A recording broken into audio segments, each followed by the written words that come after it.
Many Christians know about the Ark of the Covenant because it held the Ten Commandments given to Moses. It played a big role in stories showing God's power, such as helping and protecting the Israelites. The possibility of its discovery could offer valuable insights into history, but its location has remained a mystery for a long time. So the question arises, has it been found? Hi, welcome to our channel. Today we'll discuss an intriguing topic, the Ark of the Covenant.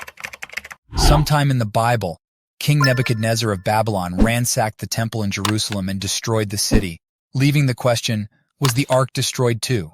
Because if not, where is it today? That's what we'll find out. How about you?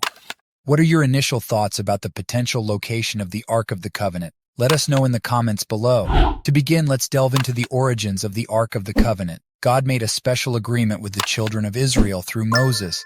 He said that if they followed his rules, they would be blessed for many generations. But if they didn't, they would face despair and be scattered as punishment. As a sign of this agreement, God told them to make a special box, called an ark, to hold the Ten Commandments.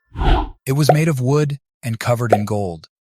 They kept this box in a special part of their holy tent in the desert and later in the temple in Jerusalem. This box, then, is what is now called the Ark of the Covenant. In the book of Exodus, there's a detailed story about making the ark. God instructed Moses to tell the Israelites to build a wooden ark covered with gold. The measurements were specific: 3.75 feet long, 2.25 feet wide, and 2.25 feet high. They had to put gold both inside and outside and make a gold border. They used wooden and gold poles to carry it, and on top they made two gold angels called cherubim, with their wings stretched up to cover the lid.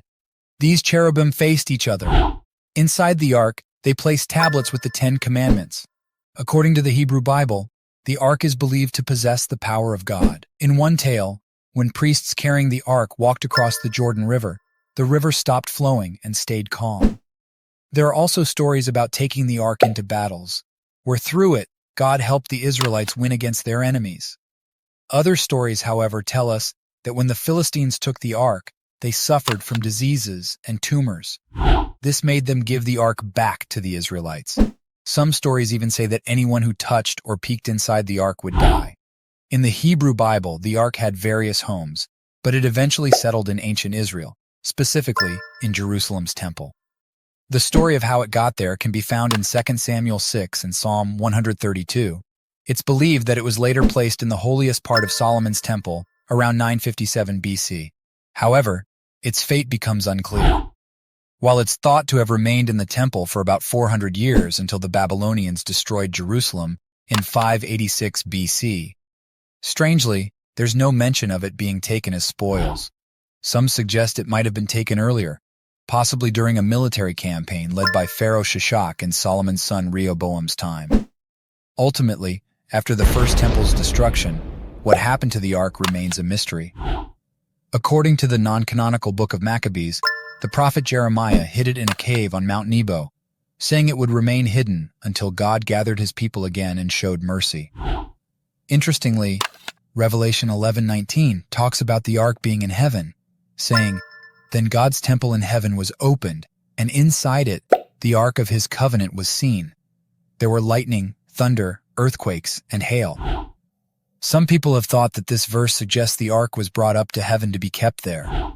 But through the years, the search for the ark has persisted, and numerous notable findings have been made. But will anything finally lead us to the Lost Ark of the Covenant? Before we finally answer that question, what is the most fascinating fact about the Ark of the Covenant that you have learned so far? Tell us in the comments below. Various theories exist about where the Lost Ark might be. Some suggest it's hidden beneath the Temple Mount, but this area now houses the Dome of the Rock, making excavation impossible due to religious reasons. In rabbinic circles, a prevailing belief suggests that the Ark was hidden in a cave beneath the Temple Mount in the heart of Israel. According to this theory, the priests decided to hide the Ark below the Temple Mount, possibly as early as King Josiah's time, knowing that a Babylonian invasion was imminent. They believed that by safeguarding the Ark and other sacred temple items, they could prevent these priceless religious articles from being desecrated by pagan invaders. When the Babylonians did indeed invade Jerusalem, they destroyed the temple and transported many items to their capital city, but there is no mention in the scriptures of them taking the ark, the menorah, or other significant temple possessions. However, some wonder why the priests would have left the ark out of the Holy of Holies knowingly. The explanation given is that the priests believed that as long as Jerusalem remained under the control of successive empires like Babylonia, Persia, Greece, and Rome, the ark and other treasures could be at risk of desecration and capture by foreign armies. Thus, they chose to keep these sacred items hidden until a time when it was deemed safe to bring them out and return them to the temple. Rabbi Shlomo Goren and Rabbi Yehuda Getz, who oversee the Western Wall area, strongly believe that the ark has been hidden in a cave beneath the Temple Mount, right under the Holy of Holies, since the time of King Josiah. They represent the views of most Orthodox rabbis. They have a concept called vertical airspace, meaning the Holy of Holies sanctifies the ground directly beneath it. So, the ancient priests would have been careful to place the ark's hiding spot in this sanctified area below the Holy of Holies. But most of the evidence for these ideas comes from the Talmud, not the scriptures. However, a growing number of Orthodox Jewish followers believe the ark is in this cave, waiting to be discovered when the time is right.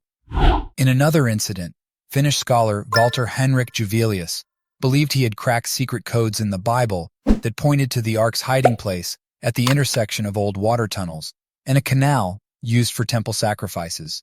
Juvelius convinced some British aristocrats, including Montague Parker, to join an archaeological mission to find the ark. Many of them were seeking excitement in their lives and saw this as a thrilling adventure. They dug in Jerusalem's tunnels and drained the Siloam Tunnel, diverting water from the Gihon Spring, all in search of a hidden entrance. They found only some old items like pottery, parts of columns, lamps, Roman objects, coins, and an ancient toilet. Although it was against the rules to dig under the Temple Mount, Parker eventually bribed authorities to allow the expedition to do so. The expedition dug for 9 nights, until they were discovered during a tense religious time in Jerusalem. This caused chaos, protests, and arrest, leading the remaining team members to leave. Soon, the tunnels created by the Parker expedition were carefully mapped by a French archaeologist, Father Vincent, and served as the foundation for future archaeological work in the area for the next century. In 2007, archaeologists Ronnie Reich and Eli Shukron found a tunnel that goes from the Temple Mount to outside the city. This suggests that the ark might have been taken out of Jerusalem before it was destroyed. Jim Barfield, who has been studying the ancient settlement of Qumran for 25 years, thinks this is where the ark is. The tunnel that Reich and Shukron found leads to the Kidron River. Heading east, the river connects to the Qumran River, which leads to an ancient settlement also called Qumran. Now, what's interesting about this place is that this is also where the archaeologists found the Dead Sea Scrolls.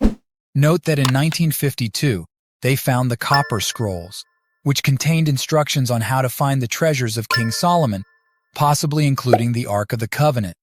Barfield has identified several places mentioned in the Copper Scroll that match places in and around Qumran.